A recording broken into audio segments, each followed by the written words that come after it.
Hello, everybody. It's Sarah Vitasic with Joel's Vision Ministries.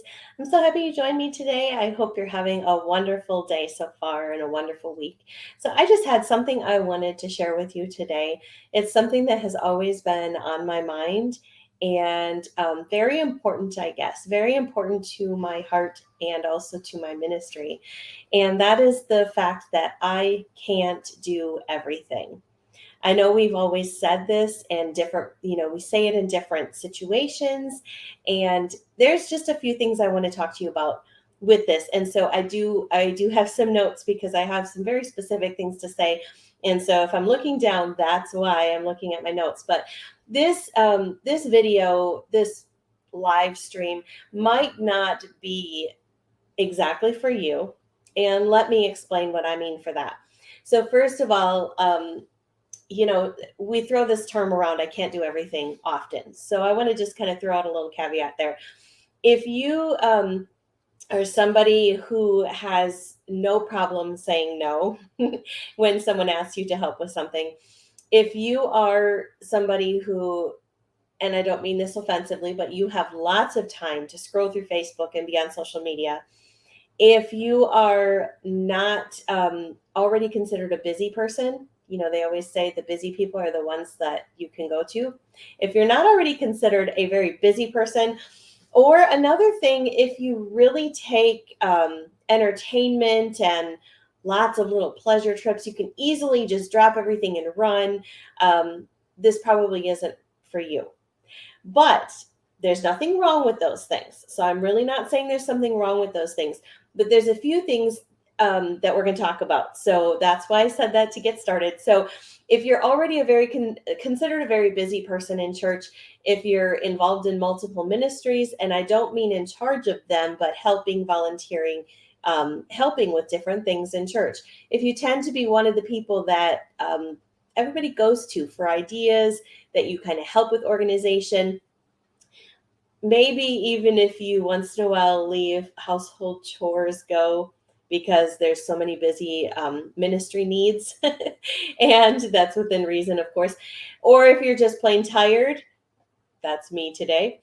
If you're just plain tired, then I want you to keep listening and comment below as we go, and I'll make sure and get back to you on those comments too, because I'd love to chat about how you feel about this topic.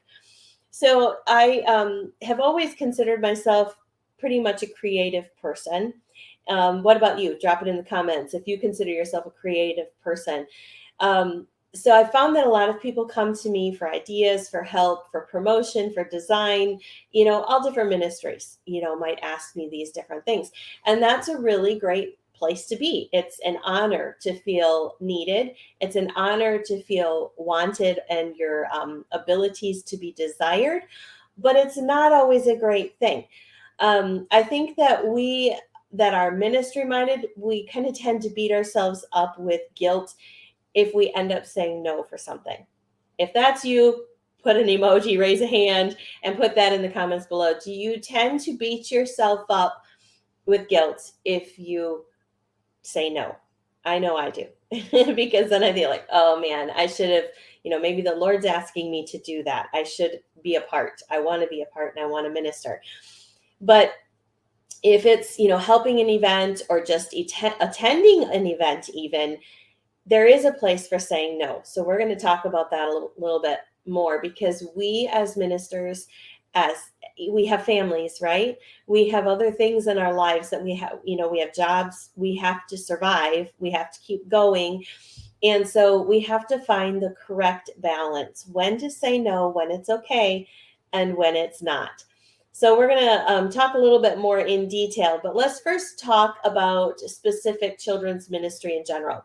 So there's so many different aspects let's talk about curriculum. Okay, there's so many different aspects in curriculum that sometimes it gets really overwhelming, right? So keep in mind that you don't have to do everything in curriculum either. So this live stream is kind of not just about saying no to different ministries, but even within children's ministry.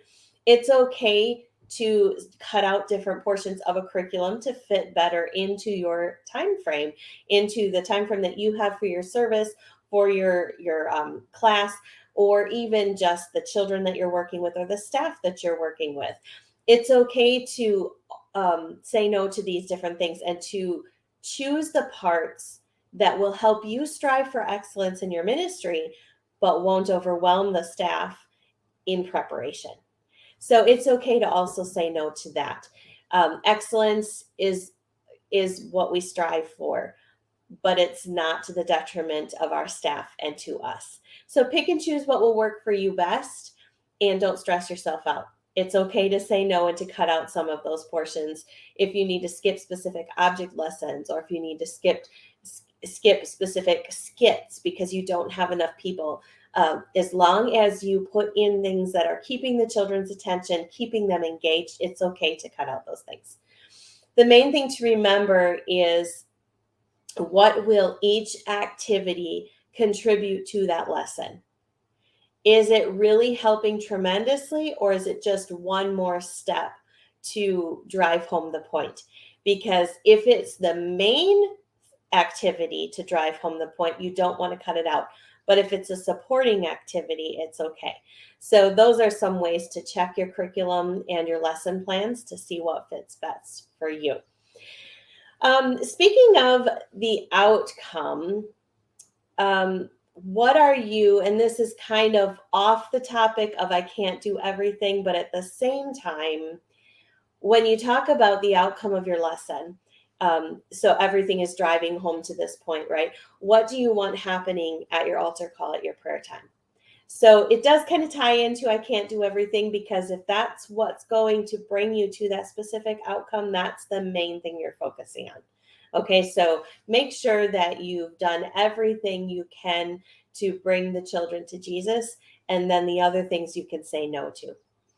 So for myself personally, I found that there are sometimes different events and things that I might have to say no to. Now, this does not include regular church services by any means. This does not include prayer times, like church prayer and things like that. This might be a fun activity that's separate from main church things. Now, again, there has to be a balance with this, because let's say, for instance, maybe it's a ladies' activity. Well, you really need fellowship too. And you need to be involved in the fellowship when you don't have to be in charge, because ladies' ministry might not be your ministry. Your ministry is children's ministry. So you can go to a ladies' event and just go for fellowship and encouragement with the other ladies. So I'm not saying across the board those are okay to say no to, but I'm just giving you an example that if you have a bunch of events close together, possibly there's one like that you could cut out, because you just really need to find your balance and focus at that time. Again, this doesn't apply across the board. This is something you have to determine for you, your schedule, and whatever is going on at your church and in your life at that time. So keep that in mind. Balance is the key for sure. Whatever you do, make sure that everything is done in excellence, whether your involvement is prepared and focused the best way possible, your classes, your services, everything that you do has to be focused. What does the Lord want from me? How can I most excellently perform in my ministry and for my family? And of course, number one, for God. So that needs to be kind of the bar that you set. Is your goal is to do everything at the best level that you can. So in order to do that, do you need to cut some things out in your life and say no to them? When someone asks you to be on the platform, if in music ministry, but you're really focused on children's ministry, even though music ministry is a wonderful ministry and we need it, is that the right thing for you? Maybe you need to narrow your focus down so you can put more excellence into your children's ministry instead of wearing yourself out across the board. So here's an example that I'm going to tell you about. We had, and this was a while back, we had a puppet team practice for one of our performances coming up. We have seasoned puppeteers and we have brand new puppeteers always involved. And then we have some kind of in the middle that are a little bit new, but not quite brand new.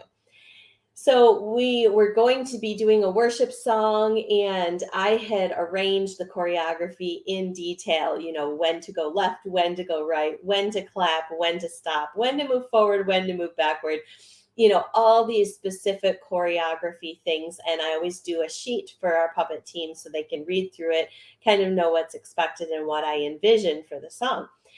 Well, as I was giving instructions this particular evening, I noticed everybody was looking a little bit overwhelmed. Well, especially the new ones.